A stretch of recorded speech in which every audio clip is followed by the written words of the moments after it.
my life, I decided to become best friends with Public Enemy number 6. Number 5, they killed Bin Laden.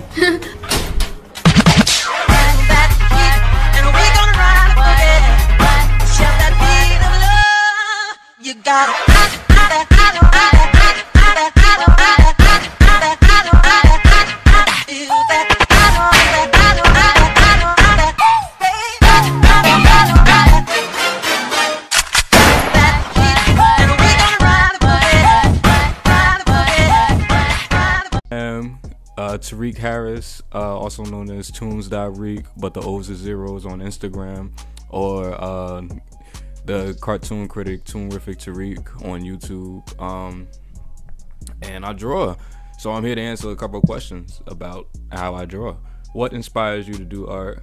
My bland answer would be art in general. Like when I look at something and I see it, I'm like, oh, I want to do something like that, whether it be like a movie or like just like a piece that I see, or maybe something that one of my friends does. Prolonged, my grandmother taught me how to draw when I was 1, and that's kind of been like the biggest catalyst for my art, and like the reason I keep doing it, because just like the fact that she saw something in me at that young of an age is inspiring enough for me to like keep going with just the way I have, and it's just been steady ever since. Number 3, who is your role model? Oh, okay, so I have like a few.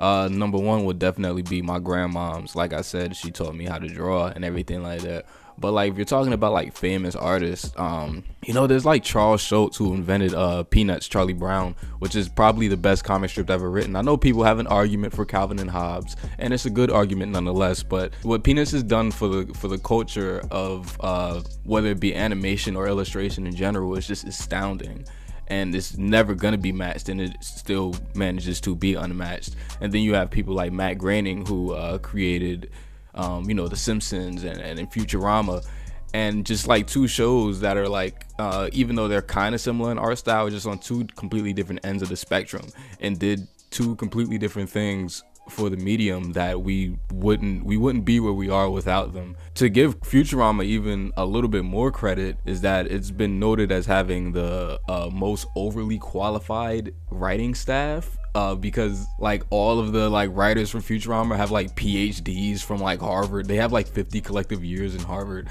and it's just like when you do stuff like that, when you bring like such unlikely people together, it's just bound to be something like really dope and game changing. This is like Matt Groening has like this really weird knack for that, and it's something that I really admire. Otherwise, man, like those are just like the big like 3 for me, but there's always like little inklings of other people that I like manage to look up to here and there, but it like the big 3, those are definitely them. Number 4, when did you start art? I feel like I kind of actually answered this. My grandmother taught me how to draw when I was 1, and I've been drawing ever since, grabbing stuff from like TV shows and things that I watch, and then like ever since I was a kid, I've always been like making my own thing. That's the thing, like a lot of people that I know like started out drawing other people's stuff, but I always kind of like wanted my own thing even when I was a kid. Like I wanted my own characters to be on, like Cartoon Network used to have these like bumpers where they would have all the characters in the city, and I wanted that. I wanted like my characters like right next to like all the ones that I grew up with, like on the bumpers and everything like that. I've been doing the same thing for like I turned 20 this year, so I've been doing it for 2 decades. Digital art wise is a little different. My friend Elijah taught me how to use a tablet when I was 16, I think, and that's how like I've been doing all like my art pieces on Instagram, or like past few episodes of my animated series Power K. I've been doing them, I've been animating and inking them by myself. Rather, the episodes that came before, my friend Elijah was the one that inked and painted all of the frames, and I would draw them all by hand on paper, and this helps a lot because now I don't have to kill the environment. Number 5, with 1 word, describe your art. I guess you could say it's me. To explain that even further, because I don't want to just sound very boring with that or gratuitous, like I don't draw things unless I care about them. This is a problem I've had for a while, and it's not really a problem, but it's just something when I compare it to like my contemporaries.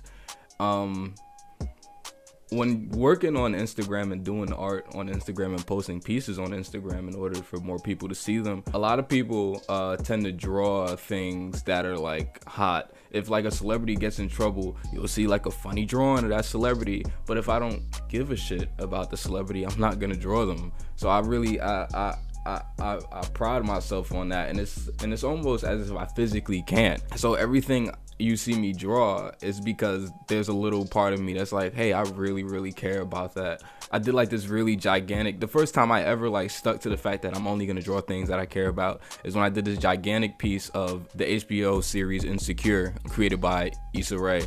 And I did it, and I had like, and you could see like that I cared about the show. I had like the characters emoting how they felt throughout the season, and it was all just like this really big dope piece. And then I kind of like posted it and went to bed, and then I woke up and like half the cast saw it, and it's like that's never happened to me before. And that's because I wasn't drawing things that I cared about, and like ever since then I've just been getting noticed more. That was like my first ever really big piece, and I feel like, yeah, that's what's been working for me. So in one word to describe my art would definitely be me, even though I described that in probably 500 words. Number 6, who is your favorite artists and celebrities of 2017? As far as like musicians, I don't really think I have one. I always kind of stick by Chance the Rapper's side a lot, just because I think he's dope, and I've been like listening to him since. Okay, acid rap had this really weird period where when it first came out, nobody talked about it, but like 5 months later, everybody jumped on it, and I was kind of like there for like the first period of acid rap, so I like consider myself like a semi-OG Chance fan. I wasn't there for 10 Day, unfortunately, but I definitely did listen to and love 10 Day. Otherwise, ever since I guess I saw the first season of her show, I've really like grown to like love everything that Issa Rae does, and found it really inspiring, only because she literally came from the internet, and then it's like she kind of like found this place where she could pitch for HBO, and now she has like all these like songwriters making songs for her show, and now she's like really huge, going to all these awards. And it's kind of, even though it like took a very long time obviously, but it kind of just seems like when she finally got that one little inkling of success, everything just took off, and that's dope to me. Like I look up to that. That's really something I really look up to. What was your first artwork experience like?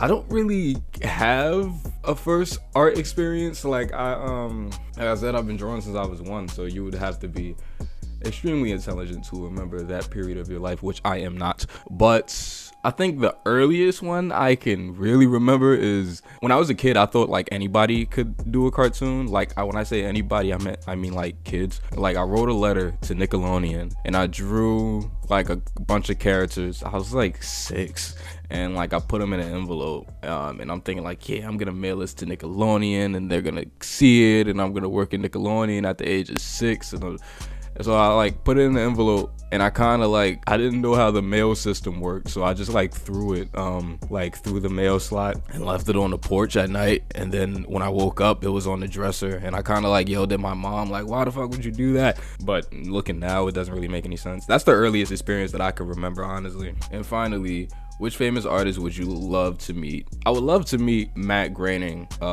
creator of The Simpsons and Futurama. I'd love to meet David Silverman, who directed The Simpsons movie, because he has just, his art is just so expressive. I really love it. I would really, even though he's not, okay, artist is really like a broad term, because when you just make art, you're an artist, and art can be film too.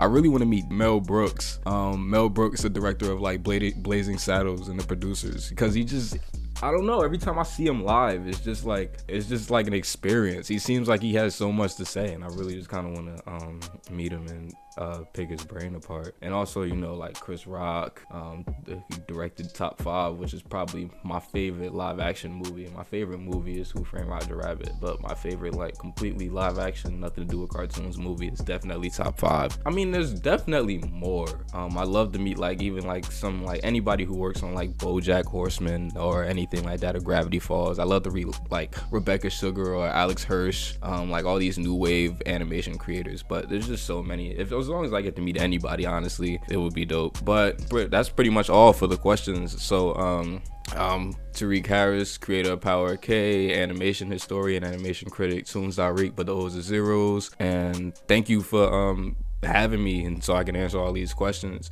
If anything, be on the lookout for the next Power K episode, Look Alive, which will probably be out either in the end of November or early December. Do not quote me on that. I am trying extremely hard, people, but all right, thank you so much.